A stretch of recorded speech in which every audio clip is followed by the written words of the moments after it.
बर'हा गावनि थाग्रा हा गैयैखाय जोङो बड'लेण्ड बिदों बे उदां भारतआव जोङो बिबाय थागोन बर'लेण्डआ मोनागौ माने जोङो बिबाय थागोन सम आरो बोथोराव जोङो बड'लेण्डखौ आदाय खालामनानै लागोन आरो जोङो मोनथारगोनबो। दिनैनि बे हाबाफारिया बेखौनो फोरमायनो सानदों जे गाबोन समफोर 15 आगस्टआवनो भारतनि बे उदां भारतआ 75 बोसोर जासिगोन। दा बे 75 बोसोर जे उदां भारतखौ जों दिनै एन्जय खालामबोदों बेनि गुदियावनो दङ गोबां जोहोलाव आरो जोहोलावजो बे हादोरनि बिर जोहोलावजो बिथांमोना जिउ होदों। बेखायनो जोङो दिनै उदां भारतआव दिनै उदां दाउफोर बायदि बिरबायनो हादों। दा बेवहाय आं बेखौनो बुंनो सानदों जे बे उदां भारतखौ उदां खालामनायाव इंराजफोरनि बेरेखायै उदां दावहा नांनायाव ब्रिटिशफोरनि बेरेखायै उदां दावहा नांनायाव गासैबो भारतनि गरिब धोनि मा ख्रिस्टियान मा हिन्दु मा मुसलमान मा सिख मा बुद्धिज्म मा जैन गासैबो थाखोनि मानसियानो दावहा नांदों।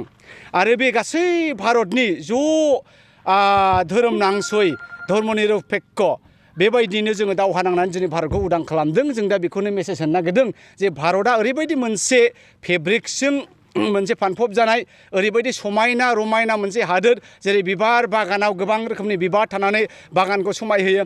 भारतआबो बेबायदिनो गोबां जाथि गोबां राव गोबां धोरोम लानानै मोनसे समायना हादोर। बाहायनो जोङो बे 75 बोसोर जार्नि उदां भारतनि जार्नियाव दिनै मोनसे एलिमेन्ट फैदों भारतआव मोनसे गाज्रि मोनसे बारहावा बारदों। बे बारहावाया बेनो मोनसे सेक्सननि मानसिफ्रा ओरै होनो नागिरदों जे एक नेशन मोनसे हादोर मोनसे राव आरो मोनसे धोरोम। बे कमप्लिटलि भारतनि स्पिरिटनि भारतनि आत्मानि बिरुद्धि। बेखायनो जों दिनै कंग्रेसआ बे चिरां जिल्लानि चिरां डिस्ट्रिक्टनि मोनसे ब्लकआ बेखौनो बे ओनसोलाव फोसावनो नागिरदों जे नोंथांमोना गिनाङा बे भारतखौ उदां खालामनायाव मा ख्रिस्टियान मा मुस्लिम मा हिन्दु गासैबो ज' दङ। दा बेखायनो जोङो बे उदां भारतनि फिसा आरो बे भारतखौ जोङो उदां खालामबाय थागोन। जोङो बेबायदि धोरोम लानानै दावराव दावसिखौ जोङो जायगा होआ बेखौनो जोङो फोरमायनो नागिरदों।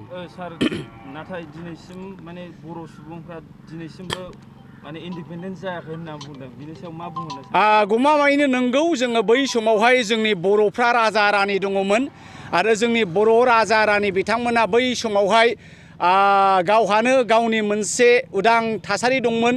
नाथाय बिथांमोना माबे रोखोमजों धोरोमजों फानजाया ना माबा मोनसे सानस्रिजों फानजाखो बिथांमोना गावसोरखौनो गोजौ थाखोनि खालामनानै गाहाय थाखोनि मानसिफोरजों मिलायनो गोब्राब मोनदों। जेरेखम कच रायजोआबो बेबायदिनो राजानि परिबारा जेब्लानाखि हिन्दु धोरोम जानाय लोगो लोगो बे गाहाय थाखोनि बाथौफोरखौहाय खृष्टानफोरखौहाय बिसोरो गावसोरजों लेबेल खालामाखै आरो बिसोरो गावसोर राजानि बंश जानानै दिनै बै भारतनि मोनसे स्पिरिटजों थानानै बिथांमोना दिनै बे समावनो जे जोंहा माबा मोनसे आलादा रायजो नांगौ बा उदां बर'लेण्ड नांगौ बे साननाया बिथांमोनाव गैया जादों।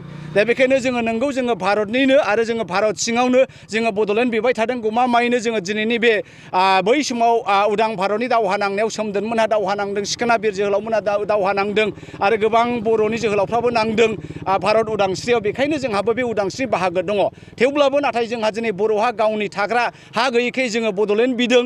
दा बेनो बे उदां भारतआव जोङो बिबाय थागोन बर'लेण्डआ मोनागौ माने जोङो बिबाय थागोन। ओंखायनो आङो जोंनि बिदा फंबाय बिब' बिनानाव बर' आइ आफा बिथांमोनखौ खावलायनो नागिरदों घाबरायनांगौ गिनांगौ बानांगौ मुजुननांगौ जेबो खोथा गैया। सम आरो बोथोराव जोङो बड'लेण्डखौ आदाय खालामनानै लागोन आरो जोङो मोनथारगोनबो।